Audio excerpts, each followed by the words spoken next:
Why are you always tired, even when you sleep? Why does it feel like your life is an endless cycle of obligations and consumption, without ever feeling like you are truly in control? What no one tells you is that this is no coincidence. Your energy is being used against you, and you don't even realize it. The system is designed to keep you distracted, consuming and, most of all, exhausted. It's like you're a battery, constantly drained to power something bigger that never truly benefits you. But here's the secret that few understand: there is a way out. While most people live on autopilot, thinking they are choosing freely, you can start to see the gears of this game. And it's not just about waking up to reality, it's about taking control. Imagine if you could reclaim your energy, reconnect with what really matters, and finally break this cycle. Does it seem impossible? That's exactly what the system wants you to think. In this video, you will discover how to identify these invisible traps and learn practical strategies to reclaim what is rightfully yours: your freedom, your creativity, your connection to life. Get ready to see what is right before your eyes, but has never been explained to you in this way. Because once you understand the game, it will never be the same. It's fascinating, and a little scary, to think about how the system around us drains our energy almost imperceptibly. You know that tiredness you feel even after a night's sleep? It's not just physical, it's mental, emotional. Excessive tasks, social demands, and even endless notifications on your cell phone are like small drains that, at the end of the day, leave you exhausted. Think about how we spend hours consuming content online, but rarely create something that truly connects us with our essence. It's a game that keeps us running like gears without us even realizing it. Now, reflect on the feeling of freedom you think you have. It is possible that it is trapped in a cycle of forced urbanization, where concrete replaces nature, and free time is filled with more consumption, whether of products or entertainment. This is no coincidence.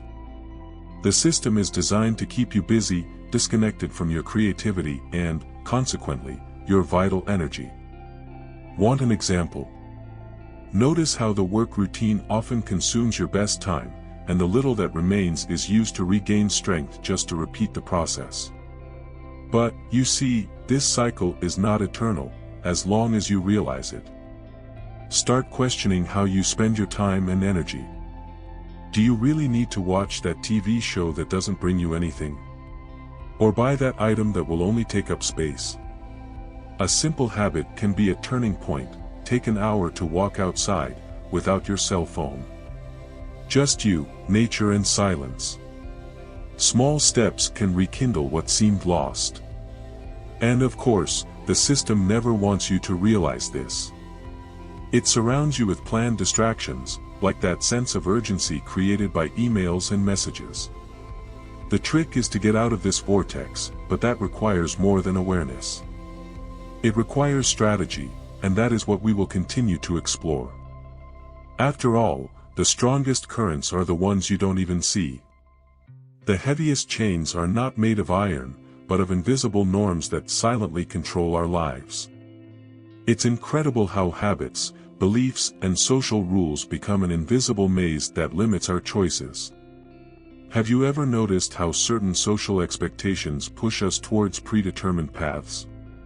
Study, work, consume, repeat. The idea that we need to follow a standard to be accepted is a classic example of how these currents work. They don't scream, but they whisper, and with that, they imprison us. Think, for example, about how society values productivity above all else. You're practically programmed to feel guilty when you rest, as if free time is a luxury. Meanwhile, your energy is channeled into tasks and goals that are not always yours. Have you ever seen a child play without worry? It's a reminder of how creativity flows freely when we're not bound by the chains of duty. But as adults, that connection is drained by the system's invisible chains. And then distractions come in. They not only fuel the cycle, but also serve as anesthesia. Social networks, endless series, consumption of useless information, They are like golden handcuffs that keep you busy without allowing you to question. The feeling of always being on is not an accident, but a strategy. A simple example, that notification that interrupts your concentration on work or reading a good book. This disconnects you from the depth, leaving you stuck on the surface. These chains, although invisible, can be broken. But the first step is to see them. And when you start to notice, everything changes.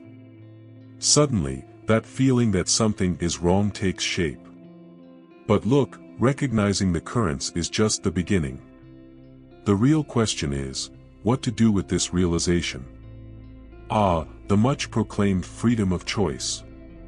It's funny how we are led to believe that we have complete control over our lives, isn't it? However, many of the decisions we make are already pre-packaged by the system. Choosing between two nearly identical products or between political candidates that seem like more of the same is a classic example. You feel like you are in charge, but in reality you just choose from options that have been carefully shaped for you. It's like being at a buffet where all the dishes taste the same but with different presentations. This also applies to unrestrained consumption. How many times have you bought something you didn't even need, just because it was on sale or seemed irresistible? This freedom to consume is a trap to keep you in the cycle of spending and dependence. Instead of questioning the system, you get lost in the glare of the shop windows. A clear example. Constant smartphone updates. Did you really need a new model, or were you led to believe you did? The choice, in this case, is not always yours. But the most perverse trick is in big decisions, like where to live or work. Often, options seem to be ours, but they are limited by external forces, such as forced urbanization or the fear of leaving our comfort zone. Choosing the least worst is not freedom, it is conformity. And, in this scenario, creativity, that spark that connects us with greater possibilities, is stifled. This is where the system wins. It offers you choices that don't challenge your reality, but only reinforce your prison. Awakening to this reality is like removing a veil. Suddenly, you start to question everything, your priorities, your desires, and even the beliefs that were passed on to you. But are we ready to face what comes to light when the illusion falls apart? There is much more to explore, especially when fear enters the picture. Fear is a powerful tool, and whoever controls it, controls you. It doesn't need to be explicit. In fact, the most effective fears are the subtle ones, the ones you don't even realize you carry. The fear of failure, rejection, or even breaking out of the norm are enough to keep you on the path the system wants you to follow. It's like a constant whisper that says, don't take any chances, stay where you are. And so, your energy is drained, because fear is a voracious consumer. It paralyzes you, prevents your connection with creativity, and saps the courage to explore new possibilities. Notice how fear is used to sell security. Insurance, alarms, monitoring systems, everything reinforces the idea that the world is dangerous and that you need to protect yourself at any cost. This is reflected even in the little things. Have you noticed how the fear of making mistakes can stop you from trying something new? Whether at work or in your personal life, you end up opting for what is known, what is comfortable, while the unknown, which could bring growth, is left aside. It's a psychological trick that keeps you in a bubble, disconnected from your true strength. The system understands this very well and uses fear to distract. Alarming news, doomsday scenarios, economic uncertainty, it all keeps you in a constant state of alert. But attention is not the same as action. In fact, fear can create a kind of mental paralysis, preventing you from taking action even when the solutions are right in front of you. For example, that fear of losing your job can make you endure toxic situations, even when a change of direction would be liberating. However, fear is not invincible. It slows down when you start to connect with something bigger, like nature or your own intuition. Try spending time away from screens, alone, outdoors. No news, no alarms. Just you and the sound of the wind. In these pauses, you discover that the fear is not as great as it seemed. But overcoming fear is just the first step. What comes next can change everything, especially when it comes to breaking the cycle that imprisons you. Breaking the cycle is not easy, but it is possible, and, more than that, it is transformative. Imagine for a moment what it would be like to reclaim your energy and use it consciously. The first step is awareness. Start by noticing where your energy is going. Is she being consumed by useless worries? Incessant distractions? Or maybe because of a routine that disconnects you from who you really are? The simple act of paying attention is a form of resistance. After all, the system doesn't want you to see how it works. Reconnecting with nature is one of the most powerful ways to regain this energy. Contact with greenery, the sound of birds, the touch of the wind on your face, all of this has an almost magical effect. Nature simplifies, calms, and, most importantly, reminds you of who you are outside of the chaos. Try setting aside time each week for this. A walk in a park, planting something at home, or just looking at the sky can do wonders. It's a way of telling the system, not here. Another strategy is simplification. We often accumulate things, commitments, and even thoughts that we don't need. This drains energy imperceptibly. How about starting with a little exercise? Choose a room in your house and eliminate everything that no longer serves you. Donate, sell, or discard.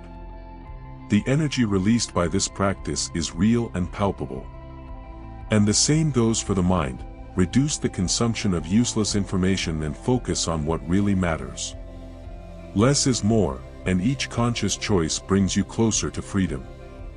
Ultimately, awakening is more than a decision, it is an ongoing process. Every small action, like taking time to create something, whether it's a text, a painting, or an idea, reinforces your autonomy.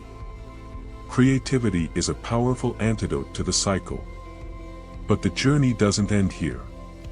Breaking the cycle is just the beginning of something bigger, a life with purpose and true connection. Now, the question is, what will you do with this new energy?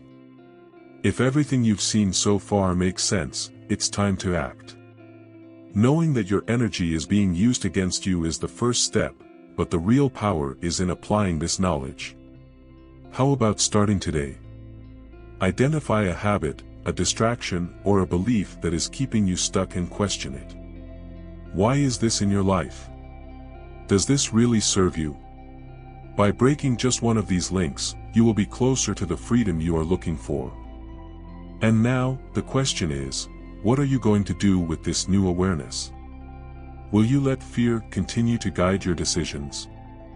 Or will you take the reins and start creating a life more aligned with who you really are? I challenge you to take the first step today. It can be simple, a walk outside, less time on social media, or even starting a creative project that has been saved for years. Small steps lead to big transformations. If you want to continue exploring these ideas and delving deeper into how to recover your energy, subscribe to the channel and turn on notifications. Each new content is an opportunity to awaken even more and disconnect from the invisible chains that hold you back. What are you waiting for? Change starts now, and I'm here to walk this journey with you.